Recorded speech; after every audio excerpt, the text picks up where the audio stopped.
नमस्कार, स्वागत है साहित्यिक झरोका चैनल पर। हम कर रहे हैं हिंदी साहित्य का भक्तिकाल। भक्तिकाल के ये वस्तुनिष्ठ प्रश्न है जो कि पांडे बंधुओं द्वारा रचित पुस्तक से लिए गए हैं। तो आइए आज भक्तिकाल के प्रश्नों को देखते हैं।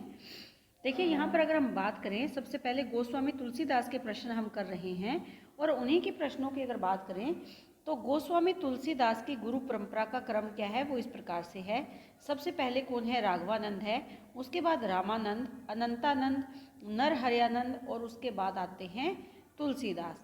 ये गुरु परंपरा यानी सबसे पहले जो गुरु हैं राघवानंद, उसके बाद राघवानंद के कौन शिष्य हैं? रामानंद, रामानंद से अनंतानंद, उसके बाद नरहरियानंद और नरहरियानंद या नरहरिदास के शिष्य कौन है? तुलसीदास है। रत्नावली के निमन कथन पर तुलसीदास के वैराग्य धारण कर लिया था और क्या था? लाज न लागत आपको दोरे आहू साथ, धिक धिक ऐसे प्रेम को का कहो मैं नाथ, अस्ति चरम मम देह मम मैं देह मम तामे जैसे प्रीति, तैसी जो श्री राम में होती न तो भव भीति। क्या कहते हैं यहाँ पर? ऐसा माना जाता है कि तुलसीदास की पत्नी रत्नावली ने उनको कहा, जब तुलसीदास उनके पीछे उनके मायके में चले गए तो उनको धिक्कारते हुए कहा कि तुम्हें लाज लज्जा नहीं आती? प्रेम के वश में होकर तुम यहाँ तक आ गए। मेरी अगर शरीर से तुम्हें ऐसा लगाव है जो कि चमड़ी और चर्म से और हड्डियों से बना है, ऐसा प्रेम अगर राम से करते तो वो तुम्हें इस भवसागर से पार निकाल देते। इससे प्रभावित होकर तुलसीदास ने वैराग्य धारण कर लिया था। गोस्वामी तुलसीदास के स्नेही मित्रों में नवाब अब्दुरहाम खान, महाराज मानसिंह, नाभादास, मधुसूदन सरस्वती और टोडरमल का नाम प्रसिद्ध है। ये कौन है? इनके स्नेहमयी मित्र हैं तुलसीदास के, जो इनके साथ थे या इनके सानिध्य में तुलसीदास को मित्रता प्राप्त हुई। टोडरमल की मृत्यु पर तुलसीदास ने कई दोहे लिखे हैं।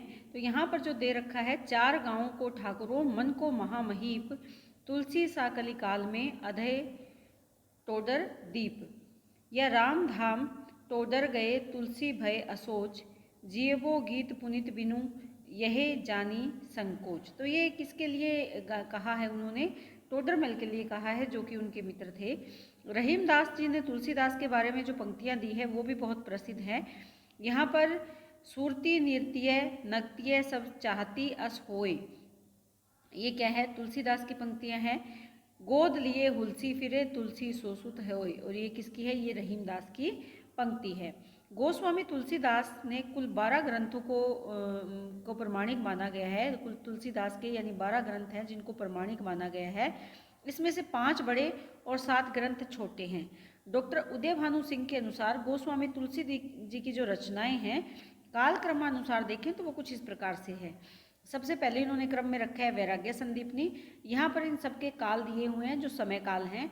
उसके बाद है रामाज्ञा प्रश्न, उसके बाद है रामलला नहछू, जानकी मंगल, रामचरित मानस, पार्वती मंगल। रामचरित मानस का जो काल है वो संवत 1631 है और ये आप विशेष तौर पर ध्यान में रखें। कृष्ण गीतावली, गीतावली, विनय पत्रिका, दोहावली, बरवे रामायण और कवितावली या कविता बली। तो ये क्या है? ये इनकी प्रमुख है। यहाँ पर हनुमान बाहुक समेत इसकी बात यहाँ पर ये कर रहे हैं और इसका रचना काल संवत 1631 से 80 माना गया है। तुलसीदास की 5 लघु कृतियां हैं जिसमें वैराग्य संदीपनी है, रामलला नहछू है, जानकी मंगल, पार्वती मंगल और बरवे रामायण तथा पंचरतन।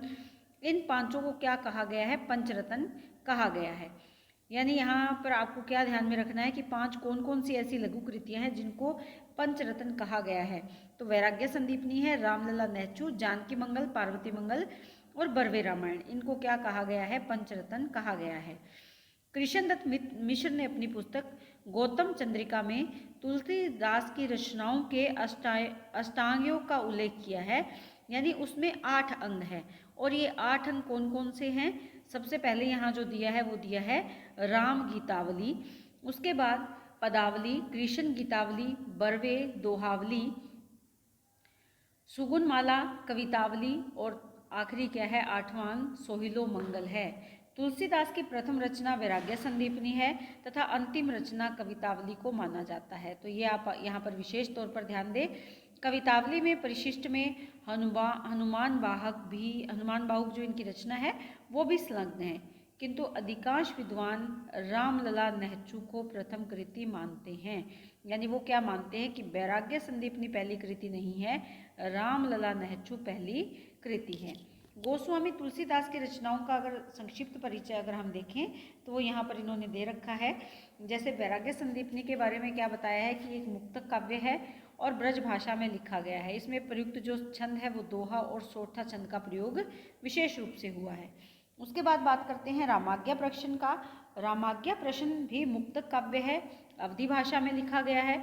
ये पूछा जा सकता है कि कौन सा ग्रंथ किस भाषा से में रचित है। यहाँ पर जो छंद है वो दोहा छंद है। रामलला नेहचू ये प्रबंध काव्य है, ये भी ठेठ अवधि में लिखा गया है और सोहर छंद का प्रयोग यहाँ हुआ है। जानकी मंगल की अगर बात करें तो प्रबंध काव्य है, अवधी भाषा और सोहर छंद का प्रयोग यहाँ पर हुआ है।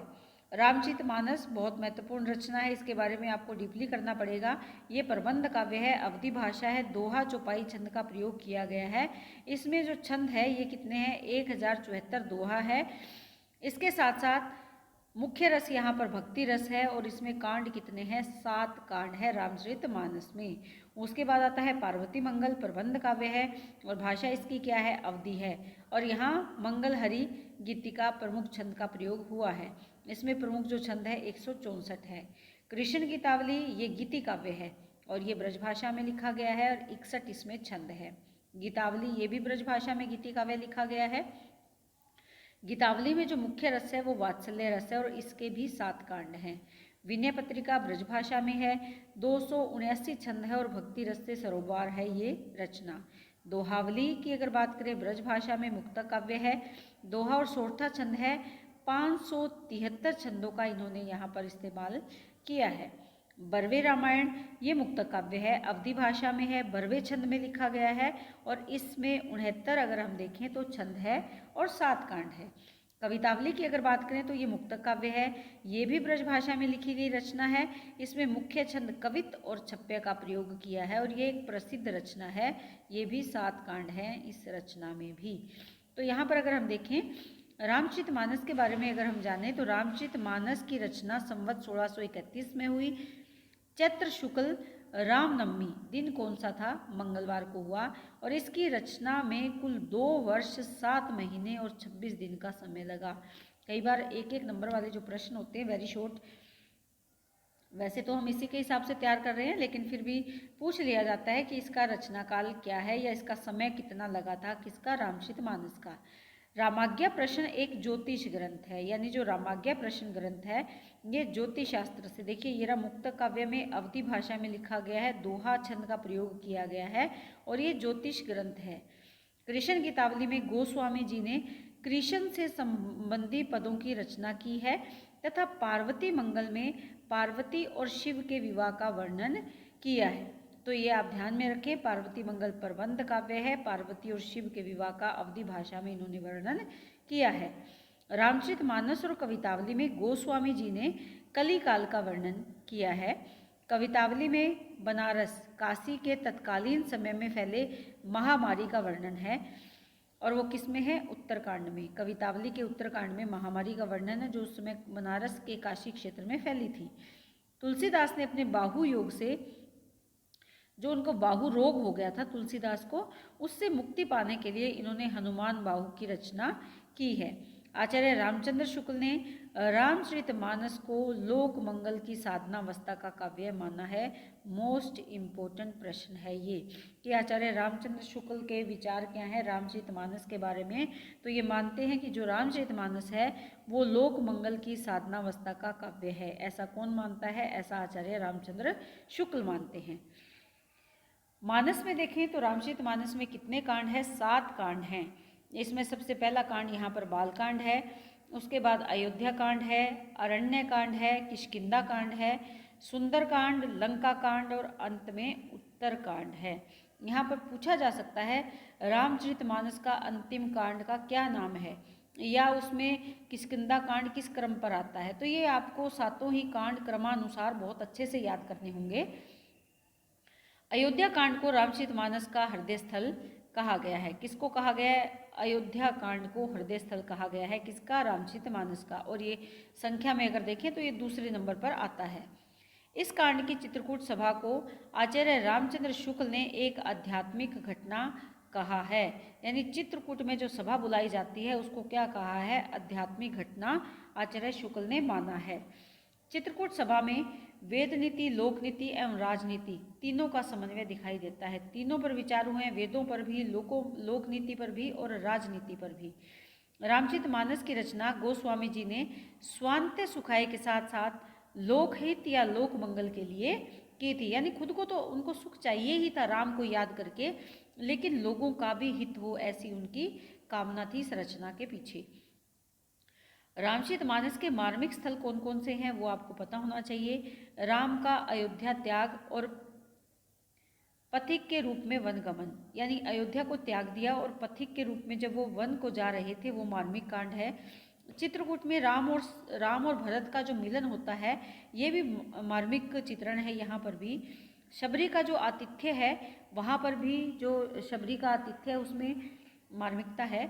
और लक्ष्मण को शक्ति लगने पर राम का विलाप और भरत की प्रतीक्षा, ये वो घटनाएं हैं जहाँ पर मार्मिक चित्रण किया है तुलसीदास जी ने। तुलसी ने रामचरितमानस की कल्पना मानसरोवर के रूप में की है। ये आप यहाँ पर ध्यान में रखें, जिसमें 7 कांड के रूप में 7 सोपान तथा 4 वक्ता के रूप में 4 घाट हैं। यानी जो रामचरितमानस है ये एक सरोवर है, मान सरोवर। ये सरोवर यानी तालाब है। इसमें 7 कांडों के रूप में 7 सीढ़ियां हैं जिनको चढ़कर जाना होता है संसार से। ये 7 सीढ़ियां हैं और 4 वक्ता के तौर पर 4 घाट है जहाँ से इस सरोवर में प्रवेश संभव है। तो ये किसके बारे में माना है? रामचरितमानस के बारे में इन्होंने माना है।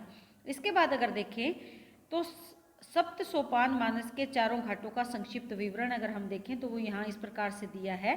सबसे पहले अगर विचार करें, यहाँ पर काक भिशुंडी, गरुड़ संवाद, शिव और पार्वती के माध्यम से इस कथा का वर्णन, याज्ञवल्क्य और भारद्वाज का जो आपसी संवाद है जिससे राम कथा का चित्रण हुआ है, तुलसी और संतों का जो संवाद है उसमें।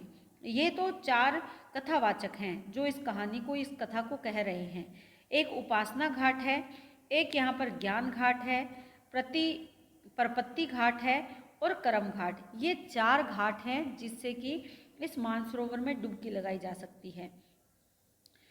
जो उपासना घाट है ये पनघट है, ज्ञान घाट ये राजघाट है, प्रपत्ति घाट गाय घाट है और कर्म घाट पंचायती घाट है। तो यहाँ पर इन 7 सोपानों का जो मानसरोवर के 4 घाट है उसका आप यहाँ पर देख सकते हैं कि किस प्रकार से आप इसे जान पाएंगे। उसके बाद है मानस रूपक तुलसी साहित्य का सबसे बड़ा रूपक है। अलंकार योजना के संबंध में तुलसी को प्राप्त उपलब्धियां इस प्रकार से है। सबसे पहले अगर हम देखें लाला भगवान दीन और बच्चन सिंह, ये इसकी जो प्राप्त उपाधि है वो क्या है? इसको रूपकों का बादशाह कहा है। किसने दी है? लाला भगवान दीन और बच्चन सिंह ने। आचार्य रामचंद्र शुक्ल ने क्या कहा है? अनुप्रास का बादशाह कहा है। डॉक्टर उदय भानु सिंह ने क्या कहा है? उत्प्रेक्षाओं का बादशाह कहा है। तो ये किसके लिए कहा है? अलंकार योजना के संबंध में तुलसी को प्राप्त जो उपाधियां हैं, यानी जिन अलंकारों का प्रयोग किया उसके अनुसार कौन कौन से विद्वान है जो उसको अलग अलग उपाधि देते हैं। कोई उसे रूपक के लिए विशेष उपाधि देता है, कोई अनुप्रास अलंकार के लिए और कोई उत्प्रेक्षा अलंकार के लिए।